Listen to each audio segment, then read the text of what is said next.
is. All right, let's see. All right.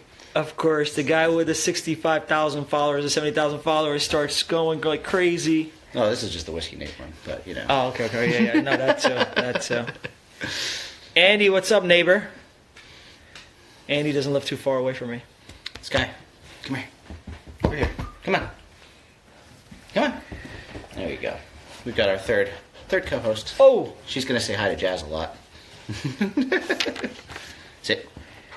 Hey. Sit down. That's all right. You can do it. She's just saying hi.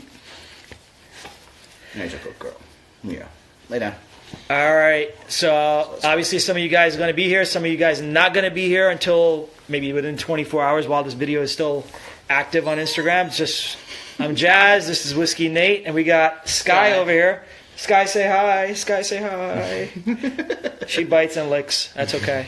At least she bites and licks. It's a balance. So life is always about balance, right? Positive Vibes Monday. So we're here hanging out with Nate. Nate took me around locally over here to a great spot. Watch our stories and you'll see the spot. Great food and great cocktails with, of course, WhistlePig. Had a great time. And now we're here basically to toast to the legend. And I was thinking about when a couple of weeks ago, I talked to Nate, ran into him and I said, you know what, Nate, we were talking about Dave, and unfortunately, the unfortunate happened. At 62 years young, the guy passed away, and we came up with an idea to just do a toast for him. It was not about marketing, it's not about sales, it's just about toasting to a legend. And when I was posting something up about him, and the way it came to me was, the guy was a living legend, and now he became a legend, and that's the best way I can put it. So we're here today basically just chatting about him. If you've met him before, you've seen him before, please post your comments. Let us know what your experience was meeting him. And we're just going to chill out. This is a very chill out, relaxed vibe. We're going to be drinking some WhistlePig. Hope you guys went out and got some WhistlePig, or you had some bottles of WhistlePig. A lot of you guys collect WhistlePig. Somebody DM'd me earlier saying, I have a bottle of 15-year-old I'm going to crack open finally tonight. So that's great. And I'm going to encourage you guys, if you guys are drinking WhistlePig, only if you have a bottle of WhistlePig with you, to send us the request. Log off, log back in. You'll be able to hit the request button, and we'll bring you in. We'll do a toast together. Going to encourage that. So please make sure you guys do that. Again, I'm Jazz from Tonight's Poison. You got Whiskey Nate here. We're going live together. Nate, the floor is yours. Let's chat, man. Let's chat. What's on your mind? Sure. So as many of you know, I've been in this industry for not many years, but a good amount of time for my age. And Dave Pickerell was really a hero of mine before he became a mentor and friend, just because of his massive impact on the whiskey industry. The man spent 14 years as the master distiller of Maker's Mark. The reason that Maker's Mark is successful today is in huge part because of Dave, along with well over 100 different whiskey distilleries that he consulted for, namely with rye, also working with bourbon and American whiskey, of course. But the man made such an incredible impact and mark that his touch can be, if you know how he operated, his touch can be seen in almost every single craft distillery that's doing very well today. And there were distilleries that he did work for free. He didn't even charge them. He fully believed in their project and would help them when it That was came his to, way of giving back, huh? Correct. From his knowledge, Yep. he's learned the expertise, now pass it forward, pay it forward. That's and, nice. He would do everything from helping them with still design to mash bills to the type of grain used to create the whiskey to finishing to barrel char, everything that you can imagine he would work with. And he was one of the most passionate people that I've ever met in my life. And it's someone that I definitely aspire to be like in any way possible. So tonight we're going to crack a bottle of his last creation, his final creation, which of course is the Boss Hogg 5. I've had the pleasure, ironically enough, for the spirit of mauve, we decided to put it in a case. We've never done anything in a case before, and of course we chose a coffin, and of course it's the year that Dave died. And this is crazy, guys. This is crazy. You guys believe in supernatural. You guys believe in everything happens for a reason. I don't know. This is ridiculous. I can tell you right now that Dave is having a good chuckle about the fact that he left us 2 weeks ago with everything being very macabre and funeral themed. So It's kind of like I'm going to just refer to it as Dave's final joke. Is the fact That's a good way of putting it. Absolutely, yeah. he decided to go and leave us with a coffin for his final creation. Yeah. So in a weird way, it's kind of ironic and fairly interesting in that regard. As I've been fortunate enough to be drinking this since earlier this year, and this will be Jazz's first time actually trying any of the Boss Hogs. So Yeah. That was not public knowledge, by the way. now it is. So anyway, I have never had any of the Boss Hogs because every time I come across one, it's sealed. So people collect this to the point that it's always sealed. So I went into a bar. I've been to, obviously I go to thousands of bars, but I've never seen a bottle unopened that I wanted to basically indulge in. So unfortunately, I've never had the chance to try it, but going to try it for the first time today. So we're going to start today. Jazz, Quest, we do some of the farm stock. Yeah, absolutely. So there's a great story about the farm stock in general, but especially this specific one. So you guys have seen the other farm stock, which is a white label. This is the darker label. So there's a reason why this is. There's a great story behind this one.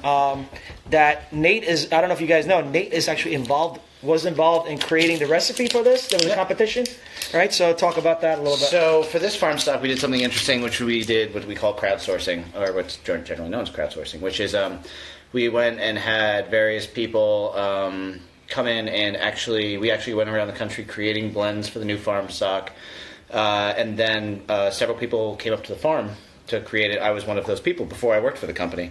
WhistlePig has been a client of mine, or was a client of mine for several years before. And now, so with this, they invited me up to the farm to help blend the farm stock. So I was up there, and this is kind of the blend that we came up with. And I'm very happy with it. It's been very well received.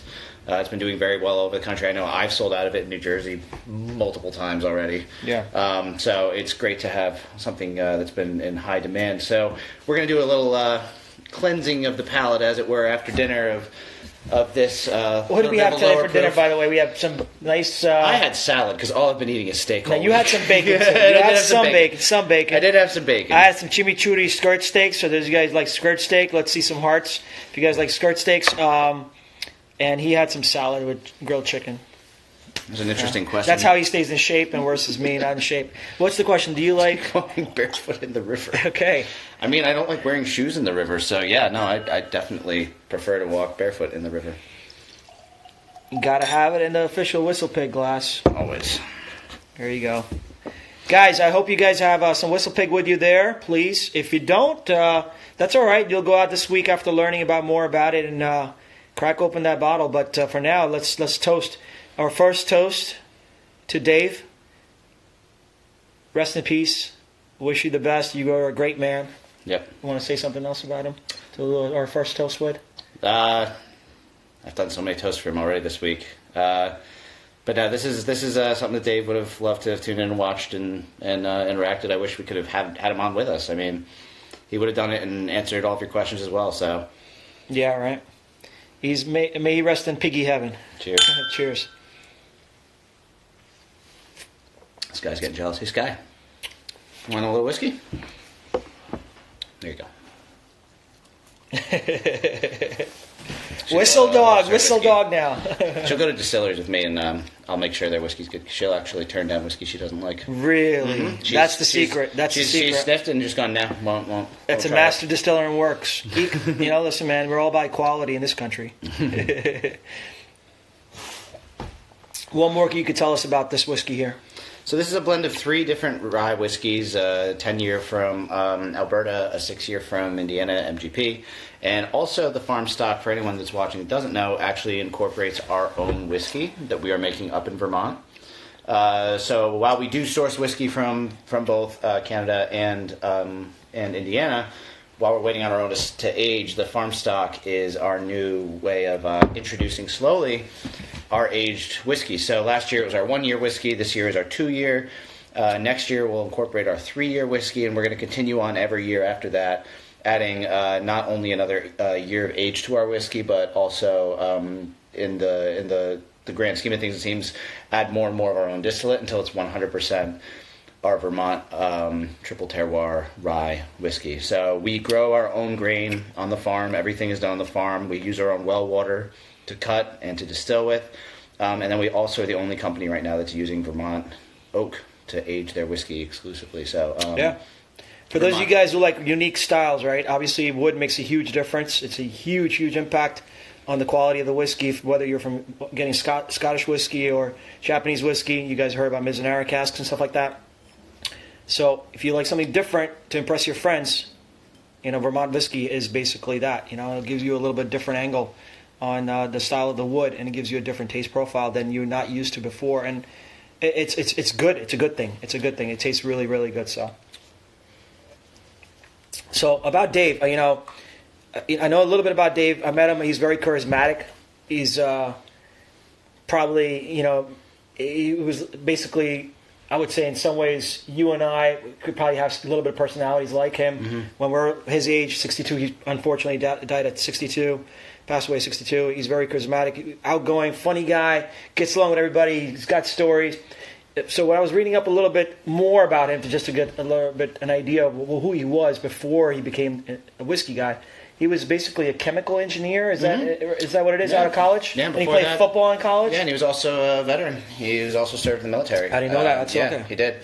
The man had definitely lived a very, very interesting life, and at 62 had lived 6 lifetimes for the average person, for sure. I mean, he referred to himself to a term that I also have embraced over the years as a whiskey nomad. I mean, he just traveled and drank whiskey and did whatever. He lived life to the fullest. He did. He lived life for today. And, which was nice. The man just was always the happiest person. He would always say, my hotel cards see more action than my home keys. He wasn't home often. He was always on the road. And he actually said he wanted to, when he passed, he wanted to pass doing what he loved on the road. And that's exactly what he did. He was there for Whiskey Fest in San Francisco? Yeah, it was the day before. He didn't even start it. He just checked in. Yeah, and they did a toast for him at Whiskey Fest. But yeah, I mean, for me, one of my favorite stories of Dave is actually the last time I saw him. I was in Wisconsin visiting my buddy Travis, who runs a Dancing Goat Distillery out there. Good man. By the way, he posted a little this thing, and it's really nice of him. Yeah, Travis is such a good guy. So I went out there, and I was just hanging out with him. We were having lunch and coffee, and all of a sudden, who comes strolling down the street? Dave Pickerell, of course. Same state, same town, same street, going into the same exact restaurant for lunch. He was down there to get ready for his Blackened opening party. Oh, wow. And so it just so happened I knew he was going to be in the area. I had no idea that we would bump into each other. He just gave me the biggest hug, ran up to me, just one of the most nice, genuine guys you could ever hope to meet. And, he just... Quiet there. See, Sky said too. And yeah, that was the last time I saw him. Oh man, Booker's Bry says I had a couple of chances to go to WhistlePig dinners with Dave, and unfortunately, like I always do, I decline, and I regret that now. Booker's, I've invited you out a couple of times before. No, I'm not going to say it. You better come out, okay? You better come out. I give you a couple of chances already, so make sure you live life for today like Dave. And don't keep canceling and all that stuff and not go out and enjoy. You got to get out a little bit more. Stop breaking bottles at home alone. All right? Stop breaking glasses at home. You're reckless. Go out. You are reckless, sir. But you're funny. Cigar Lover's on. Bourbon 007's on. Drinking Caveman. Come on, give me a connect. You got some WhistlePig over there. Who's got some WhistlePig? Somebody connect with us live. Send us the request. We'll accept you, and we'll do a toast together. Yeah, we're about to crack into Boss Hogg, I think. Yeah. So anybody who's got a WhistlePig over there, they're sipping on, please connect with us, and let's go live together if you guys are there. I know, man. Believe me, I thought about that when I typed it. Yeah. Stop thinking it. Stop doing it. All right. Stop dreaming. Put it into action, Bookers. Meanwhile, in my post, I had some guy asking me when I'm going to be naked again, so that's always fun. Totally different chat going on in his world versus mine. Oh, man. Boy. Good times. So he was with Maker's Mark for 14 years. Mm-hmm. I was reading some crazy stats, and he joined in 1994. He was hired by Maker's Mark, Dave. And at that time when he was hired, they were doing less than 200,000 cases a year worldwide. When he left 14 years later, they were doing over 1 million. So he was an operation manager and what was his title? It was multiple title. He was an operation manager and also creating the whiskey. Before he was the master distiller? Yes. Oh, yeah, so no, master distiller. Yeah. So operational manager and became a master distiller. But when he left, they were doing over 1 million. So he was an integral part on basically taking them up to the level that we know today as Maker's Mark. Maker's Mark was really one of the first bourbon brands to establish themselves as a premium brand in the sense of using the wax, appealing to perhaps more of a affluent part of society that drank whiskey and and of course that was the original, one of the original and became the most popular in the sense of volume wheated bourbons. I mean, obviously you've got your Stitzelweller, Pappy Van Winkle, what have you, but Maker's Mark was really the one that really caught on in the sense of anyone could get it anywhere and became super popular, and that's a huge tribute to what Dave did.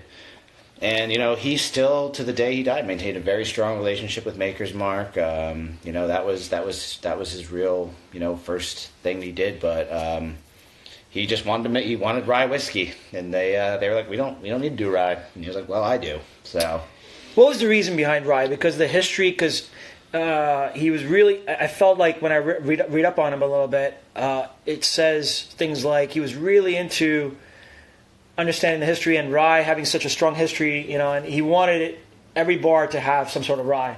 And is that one of the reasons? I mean, rye is what he became very passionate about, and I mean that was rye was America's whiskey. I mean, bourbon is now America's whiskey in the sense that it is a trademark term. You can still make rye whiskey anywhere in the world, but back in the days where the settlers were, and we're talking hundreds of years ago, settlers were distilling, and most of it was beer, but they would make rye whiskey because corn was used for food. You couldn't waste corn on making booze because that's true. You needed it to eat. Rye, on the other hand, was not a very, very popular food item. It was also a little more difficult to work with.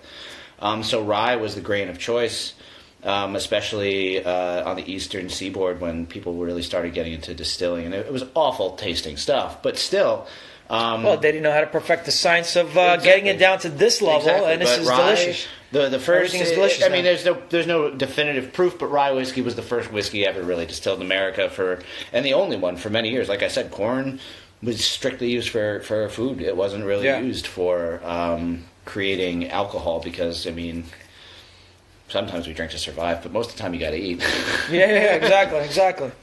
Yeah, us men can get by for a day or two with just alcohol, but then we need food eventually. So usually late nights. Anybody have any questions in regards to for Nate, for WhistlePig, for Dave? Anyone want to share anything related to Dave? Please feel free to comment here. Again, we're open to somebody coming in on live, doing a live toast with us if they want, but we're just having a good time having this. And I think the next up is... I think you should do the honors, my friend. Oh, man. It's like Christmas come early. Look at this. So this is a fresh bottle, has not been cracked open yet. Oh, yeah. Nothing but the best. So if those people who logged in late, talk about the cask, the significance in that. So for this one, in case anyone didn't know, last year we won the Best Whiskey in the World award at the San Francisco Spirits Competition. That was our Boss Hogg last year, which was a 14-year rye finished in Armagnac casks, which I was a massive fan on. This year we did a 13-year rye, and we finished it, again, first time for rye whiskey, in Calvados barrels, so fortified apple brandy. So this whiskey I've been describing as I've been tasting it throughout the past few months as... for me, I like to call it a depth charge whiskey. You take a sip and it's very light, playful, fruity, despite the proof, and then all of a sudden it just kicks in and explodes, and you just are left with this absolutely palate-enveloping finish that just is interminable. Or as Dave would like to say about his whiskeys, this finish needs 2 zip codes to carry through. Really? Yeah. I'm having fun opening this. Now, a little difficulty there? One day you trim your nails. Yeah. There you go. You got it. I got it. So this is the Spirit of Mauve. Again, this is celebrating another one of our pigs that passed. Not Dave, but ironically with the coffin. So Jazz has just cracked it, and we're gonna uncork this bad boy and drink some Boss Hogg. Wow, the cork is super heavy.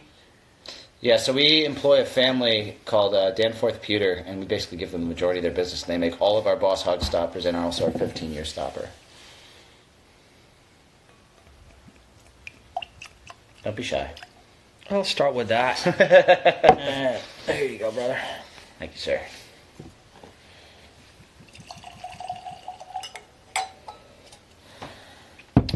Are all of them named after pigs? Pigs are always featured, yes. Andy, thank you, brother. Appreciate it. Matthew, what's up, brother? Lakewood Liquors. Cheers, brothers. So this one definitely helps with some airtime, in my opinion, on the nose. It starts opening up a lot more as it sits in the glass.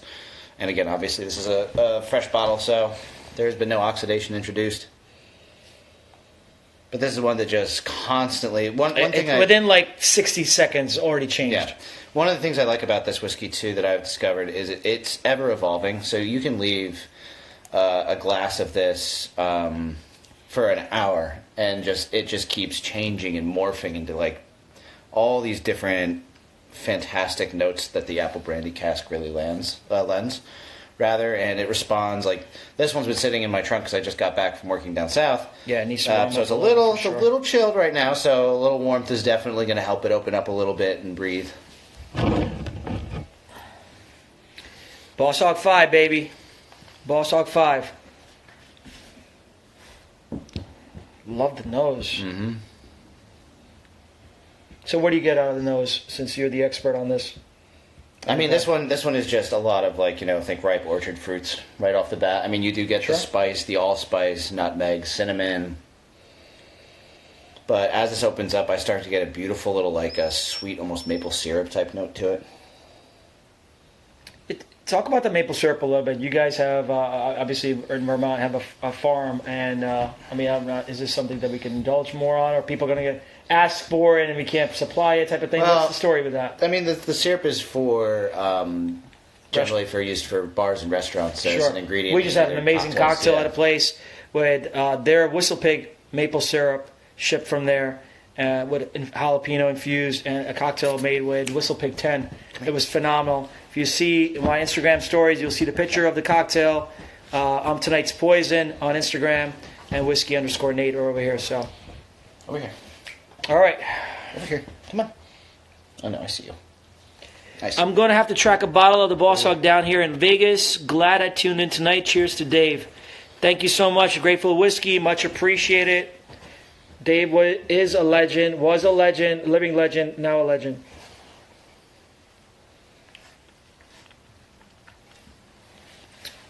This guy wants some. Wow. You want some, Boss Hogg?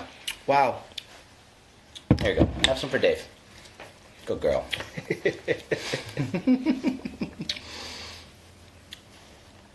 That's Nate's dog, Sky, for those of you guys tuning in later. Yes, she needs to be the center. She goes hiking with him and everything. You see those photos where he's in the picture? She's taking the picture.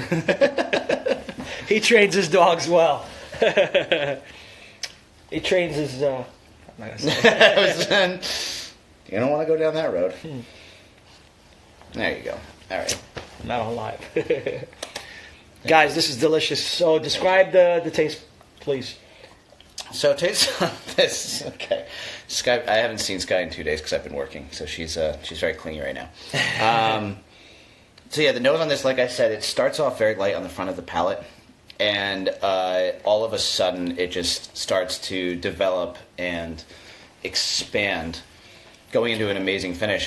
This is one of those whiskeys that when I first tasted it, I was like, wow, this is light for what I was expecting. Yeah. And all of a sudden I was like, I get it now. I see where this is going and how this is meant to be. And for me, I absolutely love the fact that after about 10 seconds of sipping it, your entire mouth just starts salivating. Like you just instantly start. You want more. That's a big thing for me with whiskey. I've noticed is when I have a whiskey I really enjoy, my entire palate just starts salivating. And this is one of those whiskeys that absolutely does that. Yeah. I love the way this opens up. She's doing her little booty bump. She's trying to get you to play with it. I'm not playing with your booty, dog. She's like, yes, you are. Can you twerk? She's pretty much doing that. We're having fun with WhistlePig and Sky. And Sky. Sky's a good dog.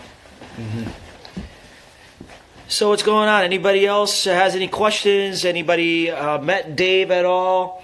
Some of you guys posted stuff on Instagram when he passed away about meeting him and things like that. Booker shared something recently. Drinking Caveman, where you at? I'm sure you've run into him a couple of times.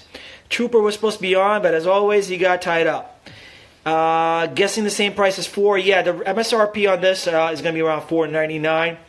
If you, I would say though, I mean, being a wholesaler in Jersey, if you have a regular store you go to all the time, I'm sure they could probably do something a little bit less, but it's not going to be much less than $4.80, $4.70. I mean, but the MSRP is $4.99. I personally expect to see it. I don't want it to go up anymore in price, but I expect, since this is Dave's last creation, that stores are going to actually probably end up charging more. Yeah, it might actually go up. You know, if you see it now, grab it because it's going to go up, I would imagine. This is Dave's last. Absolutely, you're right. What happens now? So is there an assistant master distiller already in place? We have a very talented distiller on site. So Dave, for the past few years, past couple of years, has really been on the road promoting the brand, where we have Pete Lynch, our master blender, that also does the day-to-day distilling, and he's an extremely talented individual. I love hanging out with him whenever I go to Vermont. So the brand itself isn't going anywhere. Obviously, we are going to push on through this, and this is not a factory where one guy goes away as the owner, that everything shuts down. It doesn't work that way. Yeah, there's a lot of moving parts, and Dave was really involved, and he taught everything to everybody. And now, you know, he left at the right time because everything is moving, and the quality control is there, everything's there. It's going to stay the same and continue to grow from it. And I'm sure he planted a lot of seeds that are going to show into fruition over the next few years, and the whiskey would actually get better and better. Yeah, no, we're definitely going to continue on in Dave's honor and really push the brand that he established and put on the map and has done amazing things with. So yeah, it's been a rough couple weeks, but it's going to get better and better, and I can't wait to see what's in store for the brand to really continue his legacy. And over the next few months, we'll be holding various parties to honor him and pay tribute to a man that not only established the brand WhistlePig as it is today, but really was just such a massive influence on the entire whiskey industry. Like, anyone that drinks whiskey today, chances are you've drank whiskey that Dave Pickerell had a hand in making. Yeah. Like, literally, like, unless you strictly drink Jack Daniels, you've had something that Dave has created or helped create. Oh, see, now it's starting to get sweeter. Yeah. Now you're getting those deeper rye notes. So this is obviously a super expensive, super rare whiskey. Give you a challenge. Would it be okay for me to bottle a 50 ml of this? Not tonight. I'll get it from you later. Yeah, of course. And maybe throw out a challenge there to throw back, maybe get some answers or something back, and maybe the winner can get a 50 ml sample of Boss Hogg 5. I think that's a good idea. All right, you got some sort of a question or something that we can throw to people watching. This has got to be a really difficult question. Yeah, no. Because I don't want the answer now. This video will be, there on Instagram for 24 hours. Hundreds of people will see it. And the first person to get it right, you must send it to Nate and me. So tonight's poison and whiskey_Nate. Well, I think what we'll do is you can throw up a post tomorrow asking the question so everyone has time to watch this. Okay. So we'll do a post tomorrow. I'll give Jazz a sample, and then one of you all of you tune into his page tomorrow.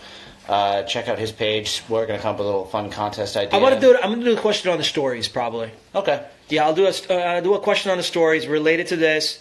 It's going to be a open question. The first person who sends it to me, which is right, I'll let Nate know, and you'll be the winner. We're going to send you a 50 ml sample of the Boss Hogg 5. Exactly. So there you go. U.S. only. If you're out of the country, get it shipped to your U.S. friend. They can ship it to you. I don't want to deal with customs. We're going to come up with a really hard question because we're going to keep drinking some more WhistlePig. So, I'm sorry if it gets a little difficult, but you're going to have to actually watch this video. Yeah. Drinking Caveman, what's going on, man? Are you drinking some WhistlePig or no? What's going on?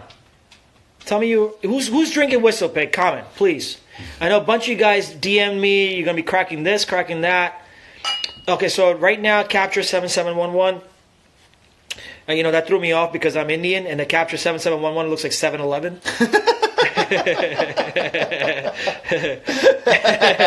And I just all of a sudden feel like, it's not Slurpee, but we're having the Boss Hogg 5. The brand new Boss Hogg 5 just got released, I think, a week ago, and we cracked it open in certain states, and we just cracked it open. And Drinking Caveman was saying 4 versus 5. What are your thoughts? So 4 was definitely, with the Armagnac finish, it had a much more in-your-face fruit note to it. Whereas Apple Brandy is a little drier, so this one takes a little bit of time to, like you said, like the finish is where it just really starts. Crack it, brother, crack it. Hold that thought, Nate. Drinking Caveman, crack it. Get off on this. Come back on. Request it. Let's go live together. Yeah. Send me a live request. I always hack into yours, so it's only right. Hack into ours. Let's crack the 12-year-old together, and let's drink it together. We'll find a 12-year-old here in the house. We'll have it. I don't know. We got to do that after this, but maybe we'll go flip-flop just to try. He'll get on in a second. All right, sounds good. Sweet. Finish off the 4 versus 5. I apologize to interrupt. The 5 with the brandy finish is definitely drier taste rather than fruity. I'm a big cognac guy too, so that's why probably I'm appreciating this. And I never tried the Armagnac. You still have it here or no? Oh no, that's long gone. But do you have an empty bottle, which might two drops left in there? No, it's empty. It's empty. It's empty. That bottle did not make it. All right, let's see. 7-Eleven. Capture 7-Eleven. Let's see what you're drinking, brother. One thing, just want to say. All right. Anybody who comes on live must be wearing clothes, okay? Oh, he's got black. Johnny Walker Black. I can't hear you, man. There's no audio. Okay. I hear something. What about now? Yeah, I can hear you now. Okay. So I just want to show y'all a little bit of my stash real quick. Okay. All right. I got the black. I got the Macallan 15. Nice. I got the Colonel Teller. You got to get some of that right there. Okay, all right. I know y'all like Scotch, so let me show you a little bit of the Scotch selection. I got the 18-year Glenmorangie. That's good. You had that one yet? Yeah, I love that one. 18, 21, 25, all that stuff. Glenmorangies are my favorite. You got any WhistlePig, though? Lafroy. Okay, that's good. You got a lot of good stuff there. When I want to get smoky, I got the Laforge here. Nice. When you can't have that cigar, right? Yeah, you gotta have a cigar, man. And then I got the 18-year Glenfiddich. Nice. You know what I mean? So where's the WhistlePig, though? Where's the WhistlePig? I don't got the WhistlePig, but I got, all right. I got something. You got which city you from? I'm in Virginia, Fredericksburg. Virginia carries WhistlePig. So tomorrow you're gonna do me a favor. You're gonna go out to your local store. And you're going to buy a WhistlePig, I don't care what it is, and then you're going to send me and Nate a picture, you holding a bottle, and I'm going to post it on my stories and give you a shout-out. I got you. I'm going to do that. WhistlePig, but, you got to have that blue, too. Oh, you got to have that blue. There you go. I'm going to pick that WhistlePig up tomorrow, though. Done deal, man. Done deal, man. Right, cheers, man. I appreciate it. What's in your glass right now, though? What are you drinking now? Actually, out of all that stash. Actually, hold on. It's not Scotch. Actually, it's this. Cognac? You got some Reno. Is that Riesling? Is that a Chardonnay? What is that? It's a Riesling. I picked that right. I know my wines, right? Like that skinny, like small bottle. Exactly. Riesling, nice. I appreciate you, brother, I'm going to tune in to y'all tomorrow. I'm going to post that whistling, though. Hey, man, much appreciated. Thank you for tuning in, man. Cheers. Enjoy. Salud. Nice. Fantastic. So it's Riesling, but hey. Hey, Cam, how you doing? Where's my drinking caveman? Scotch Society 305 in the house. What's going on? Who's got WhistlePig? Hit us up live. Let's do a toast together. What are you doing back there? You want to say hi to everyone again? Are you being shy? No whiskey? Look at this dog. Look at this beauty.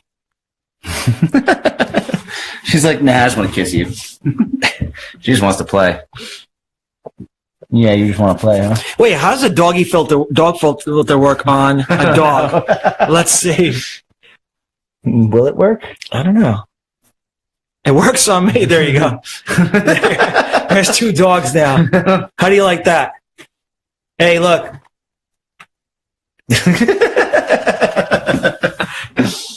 Oh, man. There should be a pig filter. There you go. Turn this off. All right, back to seriousness. Having fun here. Too much fun here with Nate. Oh, no, I'm the dog. Oh, shit. We left the filter on. We left the filter on. All right, let's see how you turn it off. Can we just put on pigs for the rest of the time? There's no pig. Is there a pig one? That would be amazing. What is that? That looks like probably a cat. That is not a pig. That is not a pig. That is a rabbit. That's a rabbit. That I don't even know what that is. might be It's good. Bulldog or chemically enhanced pig. something. Chemically enhanced pig. All I right. don't want none of No those. filters, guys. Oh, Scott Society sent me a request. Here we go. All right, we got another one. Out from Miami. Miami in the house. Hi from Latin America. Angel, ¿qué pasó? Oh, he's having some... Yo, what's going on, my brother? What's up? What's up? How you doing? I'm doing well, man. What you doing? Where you at? I'm in Prime Cigar in Miami right now. Of course you are, man. Where you at? Where else would I be with my WhistlePig? You got Yeah, I got the 12 That is awesome. That is awesome. I got a battery. and the 10. that's fine. Hey, man. Cheers for tuning in. Who you hanging out with? I'm about to meet up with the rest of the team here later, so I had to jump out of work. You know Nate? No, I haven't met him personally, no. That dude's Hey, a good man. Scott Society 305, good dude out of Miami. Good people. They got good food there. Actually, if you ever go to Miami, you must. Before going to any speakeasy bars, beach, hit him up. Okay. You'll have a good time. I know cigars and booze, and he knows good spots. Miami for Yeah, we got all that. Look shaker. Local shaker. Yep. So, Good man. cheers, guys. Good seeing you, brother. He helped me connect to the Dalman people, Benjamin, and we did an Instagram live with him a couple weeks ago, and it was a really huge success. It was a lot of fun, dude. Thanks for setting that up, brother. You're welcome. All right, good night, man. guys. Cheers, man. Thanks for tuning in and enjoying. Cheers. Cheers. A little refresher. I think you do too. Yeah. I mean, may as well, right? It's not every day you get to drink a Boss Hogg. So Boss Hogg is from the 70s show, isn't it? Like, what was it? The car, motorcycle, the cops, right? What was the show called? I mean, that was kind of like, I mean, not really any sort of riff on. Correct. I did mention the other day, I was like, you could put the topper on the head of a car and make it look like That's true. like a really fancy car. Yeah, it comes out of a Bentley type of thing. Yeah, right? exactly. Yeah. It'll be like this, like out of a Bentley, like. So one thing I also saw or read, because I haven't really, I met Dave for the first time this past year, and he came in with piglets and stuff like that, and we tried to take a group picture. Was that when the pigs peed on him? And then one of the pigs peed on Dave, and luckily he had a change of clothes in the car or shirt, and he went changed his shirt and took a picture with us. So that was interesting, fun. But he was having fun with it. Like, he was not pissed off at all. He was having a lot of fun with it. So good dude. Obviously, Dave was a great dude. Here we go. We got Drinking Caveman coming in. Let's crack open that 12. Man, I hate actually swirling my whiskey as much as my wine. I'm used to wine because I think it's like. There he is. What up? Can't hear you yet. Usually Instagram has a little delay, probably 10 to 30 seconds. Your face is frozen. There you go. Now I can Really hear you. awkward. It's great. There you go. Now you're good. There you And go. you did get a store pick. So what are the percentages on that?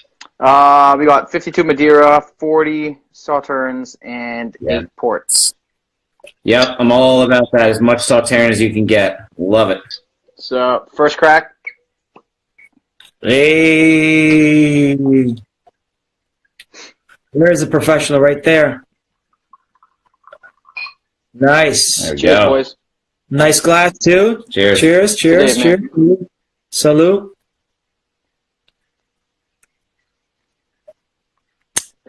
Ooh, that's nice. Yeah, I wish it was a bit heavier with the port, but you're right. The French Sauternes make it nice, sweet note. It's really good. I've tried a bunch of samples that he had barrel samples of, and the one with more of that was more delicious. Yeah, definitely. When you try them side by side, you realize that it just, I mean, everybody's different, right? But I definitely enjoyed it. I agree with Nate on that one. I mean, the port finish, you don't really need much of it, in my opinion, just because it is so potent. Yep. I mean, it has such a crazy effect. So when I'm doing barrel sales like that you're drinking, I mean, I obviously have the samples that are, 100% port, 100% Madeira, 100% French Sauternes. Yep. And the port is just so overpowering and overwhelming. But like I said, for me, oh God, the French Sauternes finish is just sublime, honestly. It's so easy too, man. It's not even that like hot and spicy like usually regular ryes are. So I can see this being a very easy drinking for people. Yeah. I took my hat off because my face was all dark. Took my hat off and I have another hat under there. I'm like Houdini. I need to get you a WhistlePig. Done. Is it, what kind of hat is it? It's, Yeah, let's see. 'Cause I got a big head. But yeah, man, I actually never met Dave. I never had the opportunity to, so I kind of bummed. Yeah, I hear you. I know. This is my work one because it's covered in paint, but yeah, it's just that. Okay, yeah, perfect. Yeah. That's the one I'm always. WP, that's right. Everyone thinks it's William I would love Patterson, one. though. It's like, William I walk around Patterson. Jersey, everyone's like, oh, that's William Patterson. I'm like, There needs to be a little WhistlePig. piggy on there or something, you know? Good, man. How was your day, brother? How was your week? Not bad, man. Just chilling. Had the show on Tuesday with Scotch as Dummies, and then just trying as many whiskeys as I can, man. I completely missed that, man. I would have logged in for that one, but got one of these. us, So excited about that. So for us in the whiskey or alcohol industry, this is like the peak season. Yep. October, November, December, total up to 40% of the sales for the year. Those 3 months. 40%. is it people buying gifts, or what's kind of the reason you think? The temperature change, too. Temperature change, gifting, celebrating, family get-togethers, obviously gifting too. So especially November, December is like huge. So we're extremely busy hitting our numbers. We're in a sales marketing environment. So we get so busy that unfortunately we're not able to go to everything. And then there's a lot of things going on events-wise too. Yeah. So we got pick and choose. There'll be some nights that'll have 3 different things going on. I got pick and choose one, type of thing. So unfortunately, I didn't even realize you had one. I would definitely logged in for that one. But I'm sure they have it on YouTube that I can go back and watch it, right? Yep. It's on youtube.com/whiskey untitled. And okay, great. Nate, for this one, so this is the 12-year. What other expressions of WhistlePig did you actually have there? And what's kind of the top seller right now? In this state, I mean, actually in the country, the 10-year is our flagship. That's our bread and butter. The 12 comes in at a close second, though, for our classic Old World finish. Single barrel wise, I definitely sell more of the 10-year than the 12-year. Price being one thing, and also because, I mean, with the 10-year, you're getting it in at barrel strength, so anywhere from 109 to 120 proof, whereas it's always going to be 86 proof for the Old World finish. And is there anything fun coming out next year or anything like that? Anything you can kind of tease to people? Farm Stock 3? I have to, Farm Stock 3, obviously, and then I'm sworn to silence, but we'll say maybe. We might have some fun things that are being worked upon. That's awesome. I'll leave it there. No, that's awesome. Scotch Society says he spends the same amount of money year-round. Listen, we are not normal people. The best video that simplifies what I'm about to say is go to Taste of Dram's profile. A week ago, he posted something about a jar, putting savings for vacation, savings for future, and then whiskey. We spend a lot of money on alcohol all year long. Absolutely, Scotch Society. I agree with that. But normal consumers just consume more around the holidays, from summer to when it gets colder, they want to sit at home, drink more and stuff like that, and gift more and party more. So that's the reason why our industry consumes a lot more during October, November, December, a lot more, yeah. Well, guys, I'll let other people come in. Cheers again. Thanks, guys, for having me. Good, brother. Cheers, man. Thanks for coming in. Cheers. Denver and Lively glass, by the way. Yeah. Sexy. So, you said you had a Boss Hog 5 before, right? He mentioned that he loved it. He loved the 4, and that's why he was asking about the comparison between 4 and 5. Yeah, no, they are definitely two separate beasts. I mean, everything that we do at WhistlePig is any of our core expressions that you drink now. There is definitely a difference between all of them. We don't ever want to seem like I want to be able to drink every single expression that we have, but like that is vastly different from the one I had before that, and we want to have that uniqueness. We don't want to just kind of be like the same whiskey, but just a little bit of a difference. We want kind of more of a drastic difference, which is something we've been doing. And every single Boss Hogg is different from the one before. So, and we're going to continue with that. We get to experiment with a lot of different barrel finishes and aging, and it's just there are so many possibilities that not only us but other distilleries as well are really starting to pick up on. Whether you can really come up with some unique stuff. Yeah.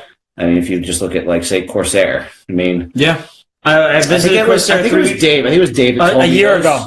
It was Dave that told me those... I think Dave told me once, those guys could distill a discarded tire on the side of a road and try to make whiskey. That's what they do. They're crazy. They're crazy people. I actually took shot a video of their tour that they do,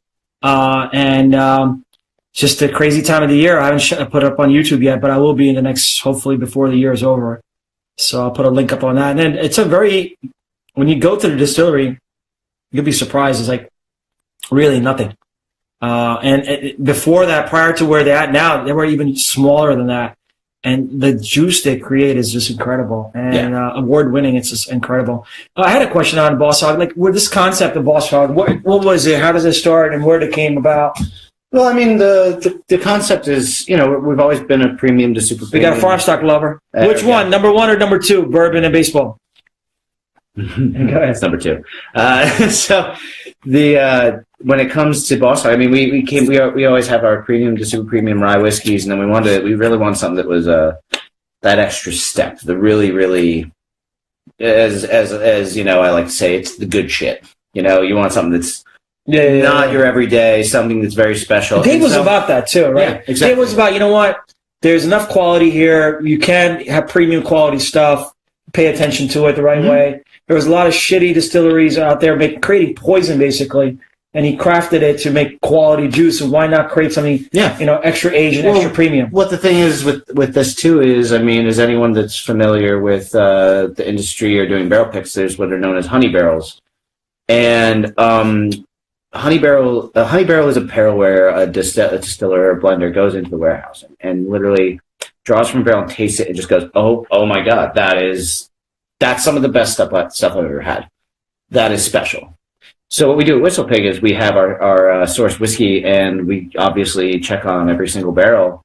And once in a while, there are barrels that we just stumble upon, like honey barrels, and we go through and just go, that's a honey barrel. Any of the honey barrels that we have, those are reserved for, for the anything in a Boss Hogg is a honey barrel. And on top of that, we have to do our signature twist. So last year, Armagnac, this year, brandy. So basically it's our absolute best whiskey. Only 1 out of every 1,000, if not more, barrels is going to be, fit for a Boss Hogg.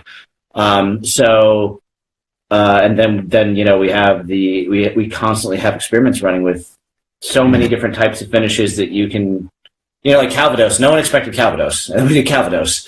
I know I've drank some experimental stuff with Pete, our master blender, that I didn't even know that you could make a barrel out of this stuff. Like it's crazy. So we're always going to keep people interested and on their toes, and everything's going to always be different. But when it comes to the finish, that does impart obviously a good amount of flavor, but all of the whiskey that is used in the Boss Hogg is literally our best whiskey that we can find out of a barrel, and then we do of course, yeah, makes sense. Whiskey Donuts is here. He says he didn't say it, but I'm thinking he's saying it. It's not honey barrels, it's donut barrels. Donut barrels, yeah. Right, Whiskey Donuts? Oh, yeah. And Drinking Caveman says the finish on the 12 is just amazing. Yeah, that looks like it was a good blend. Yeah. The Boss Hogg looks like a pancake syrup. Whoa. You know what? You're not far from the truth. It is It is. Well, here, look. If you look It's at a real farm stock, man's. That's farm stock compared to Boss Hogg. Yeah. Look at that. Quite a Look at the difference. of light. Yeah. Light and dark. Yeah.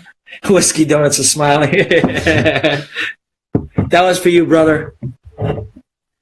Anyway, had a great time hanging out with Nate, and I've known Nate for maybe a year, not even, I guess. In person, yeah. Yeah. I mean, obviously through the Instagrams, it's been a long time. Yeah.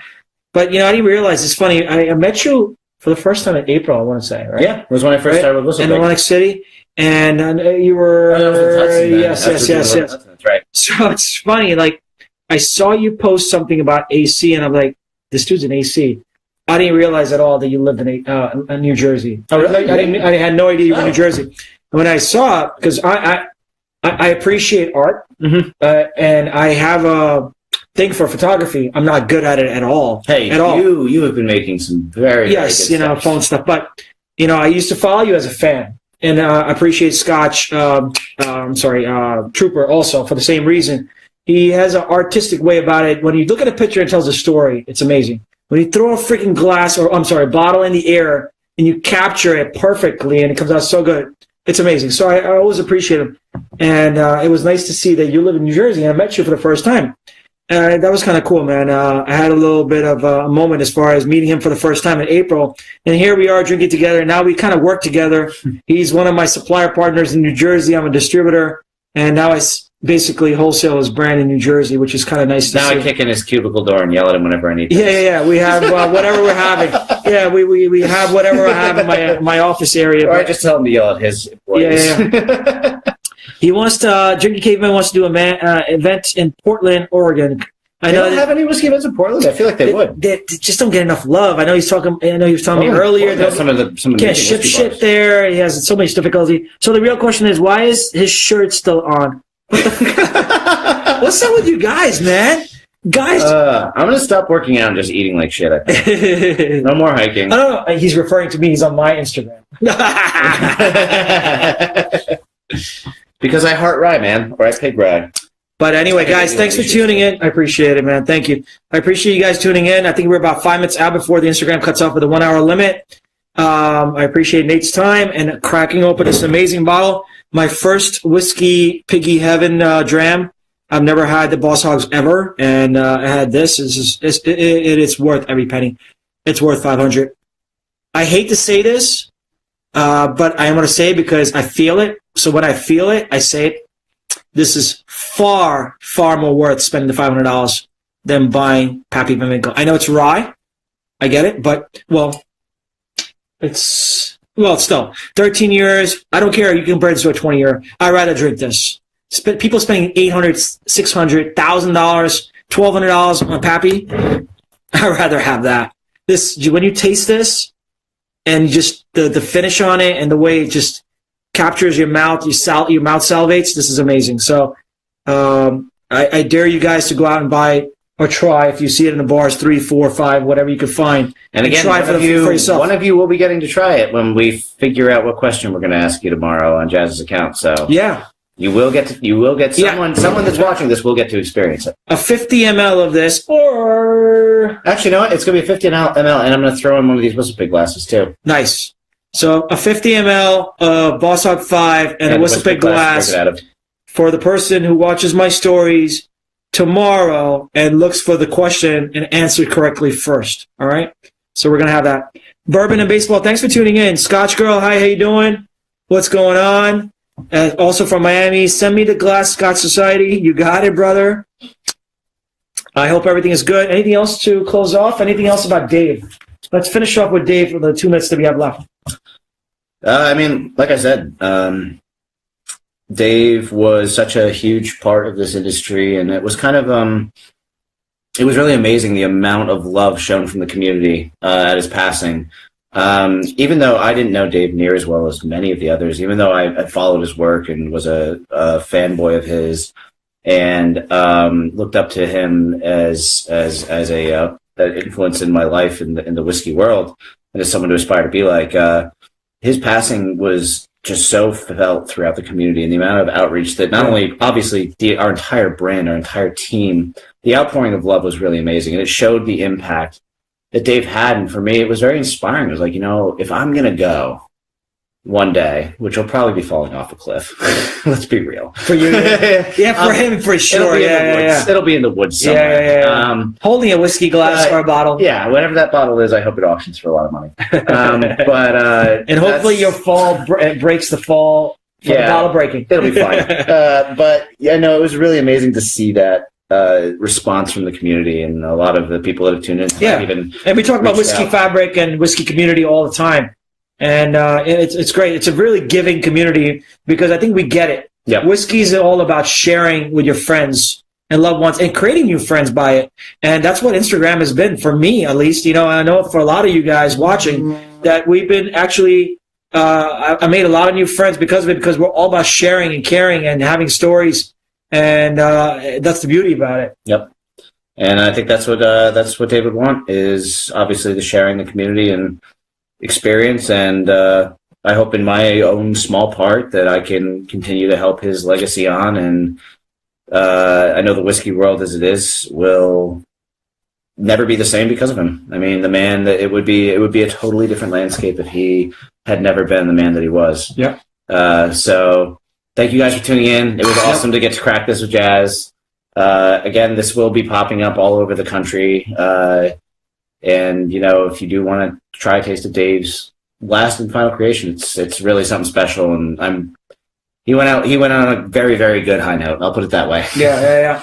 The man lived, like I said in the beginning, 62, but he lived 6 lifetimes of really amazing stuff. So whatever you're drinking out there, hopefully you have a WhistlePig in your glass. I know a bunch of you guys do. Raise your glass. Let's raise them together. For the real boss hog, Dave, here's to you. Rest in piggy heaven. Cheers. Cheers.